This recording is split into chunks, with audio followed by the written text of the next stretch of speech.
Hello students. In this class, I am going to discuss about the third portion of gene transfer method in plants. In this class, I am going to discuss that basically the chemical method of gene transfer. In the previous classes, I have discussed with the vector mediated gene transfer, and in this class, I am going to discuss the vector-less DNA transfer. This is divided into two portions. One is physical DNA transfer, another one is chemical mediated gene transfer. And in this class, the chemical mediated gene transfer will be covered. Basically, after the gene transfer of plant, the plant will develop into the transformed plant, and this transformed plant is known as the T0 plant. We can use the X plant for the DNA delivery, and basically the chemical and physical methods are much more higher percentage of gene transfer will be happen here compared to the vector mediated gene transfer. And the transformed tissue and cells are selected for their transformation cell, and these transformed cells are selected using the selection media, and the transformed plants will be obtained. And after obtaining the transformed plants, that they are testing for the transgenic characteristics, and those will gives the positive result. The seeds will be obtained from them, and these seeds are known as the T0 seeds. And after getting the T0 seeds, these are used for the higher transformed plant generation, and these plants are designated as T1, T2, T3, and so on. So basically, in case of DNA delivery system, the chemical mediated DNA delivery system, as DNA is the negatively charged, so it should be electrostatically bound with some positively charged molecules or chemicals, such as the dextran. And these the dextran bound DNA are used for the DNA delivery into the plant cell. Basically, when the dextran is used, it cannot be used cannot be used solely, and for the helping hand endocytosis, for the helping in the endocytosis process, osmotic shock is induced, and this osmotic shock is which is induced, it can be obtained by the by some osmotic agent known as DMS or glycerol, dimethyl sulfoxide or glycerol. And these basically helps in the process of endocytosis. After the endocytosis, the vesicle is formed, and inside this vesicle the DNA is trapped. These vesicular entrapped DNA now transformed into the nucleus, and when it goes to the nucleus, the nuclear membrane is fused with the vesicle, and the DNA is delivered into the nucleus. After getting inside the nucleus, the DNA may be inserted into the plant genome, and upon the insertion into the plant genome, the DNA is now transcribed into mRNA, and from this mRNA the proteins will be expressed. So basically, this is the core process by which a delivered DNA or the foreign DNA is expressed inside a plant cell. Now, the second part of the chemical mediated gene transfer is polyethylene glycol mediated protoplast transformation. The PEG is the oldest process of plant transformation process. Basically, it was used to transform the and transform to protoplast, and for the protoplast fusion basically. And it cannot be used for the plants those are containing the cell wall.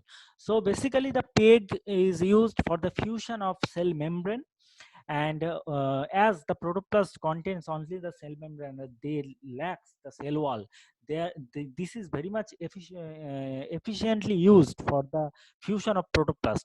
And it is used also the presence it is used only the presence with some calcium bivalent calcium ion cation. And this is helpful and applied for several plant species protoplast fusion. The main advantage is that here we can use this process for for delivering the DNA from one plant to another. Huge plants are used. It can be used for any plants. Okay, basically we can create the protoplast from any plants, and so this peg mediated DNA transfer can be used for a vast range of plants. But this process is too tedious, and time is very much time taking process it is. And the protoplast are then the protoplast have to be regenerated. So this process is only useful for the protoplast. So what happens with the peg mediated DNA transfer? Peg basically attached to two cell membranes, and after attachment of those two cell membranes, the cell membranes are fused with the help of peg. And after fusion, the nuclear fusion will be occurred, and formation of a synkaryon is formed.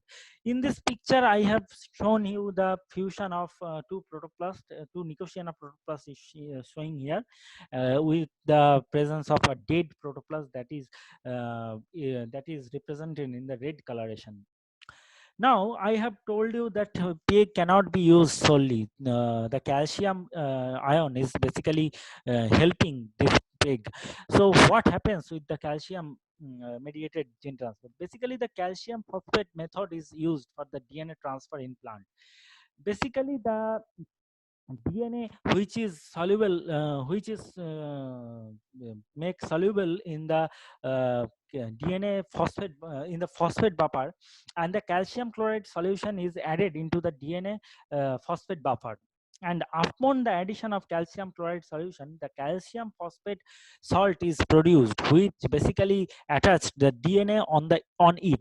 And after the attachment of the DNA with the help of some electrostatic interaction with the calcium phosphate salt, these the beads of calcium phosphate DNA is used for the DNA delivery. And the plant cells is used here, is must be in the suspension culture. And inside this suspension culture, when this DNA calcium phosphate bead is added, and then some sonication is needed. This sonication is resulting that the plant cell make fragile with the sonication.